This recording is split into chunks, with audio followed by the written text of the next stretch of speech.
Our 10th wedding anniversary, I made a special trip to the salon to have my hair done. While settling the bill, I noticed an extra charge on my account. It was a coloring and perm package. Judging by the price, it was a package meant for waist-length hair. Mine had been cropped short for 7 or 8 years. I called my husband, Jason Moore. Have you used my salon membership card recently? There was a brief pause on the other end of the line before he laughed lightly. Oh, I lent it to Quincy a few days ago. Quincy Hahn was his business partner, a fine art student with long hair. She treasured her natural curls more than anything. She would never be willing to dye or perm it. More importantly, her elder sister was a major shareholder of the salon. Why would she ever need to use my card? I said nothing more and ended the call. Then I headed straight to a location displayed on my phone. In the cafe, a long-haired lady was nestled in Jason's arms. Her freshly permed curls were soft and bouncy, framing her blushed face with certain demureness. Jason had always complained that my short hair made me look rough and manly. I lacked gentleness and charm. It seemed this long-haired lady suited his tastes perfectly. As the lady went to the restroom, I followed along. I went over to the sink next to her, washing my hands. I could still smell the perm chemical wafting from her head. It was her.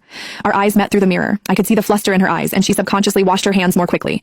Just when she was about to leave, I called out after her and asked with a smile, "Do you work here in the cafe?" She stiffened and clenched her fists subconsciously, before replying in a slightly trembling voice, "Yes, I work here part-time after classes." I secretly sneered. A mere question had made her so nervous. I wonder who gave her the courage to be someone's secret lover. I swept a glance at her hair and asked distractedly, "Don't be nervous, I just find your hair pretty. You must have just gotten it done, right? Care to recommend the place?" Her face paled even more. She lowered her head and muttered, "My boyfriend likes the way I look with curls, so he brought me there." I didn't really pay attention to the shop name. She paused for a while before looking at my hair. "Your hair's short. Perming it like mine won't suit you. It'll make you seem older." Perfect. Playing the victim while still finding time to insult me, subtly advertising her youth and beauty along the way. She could not resist provoking me even at that moment. It was too bad that it had no effect on me. I reached out and touched a curl resting on her shoulder. "How long have you been growing your hair out?" She was so frightened that she stumbled backward. "About 3 years or so?" My heart stung a little when I heard the answer. 3 years ago was a turning point in my career. My self-founded coffee brand had just secured the top regional sales spot. I was constantly traveling back and forth to the production area in South Columbus. If I was not on a business trip, I was on the way to one. However, as long as we were in the same city, Jason Moore, my husband, would meticulously arrange dates for us,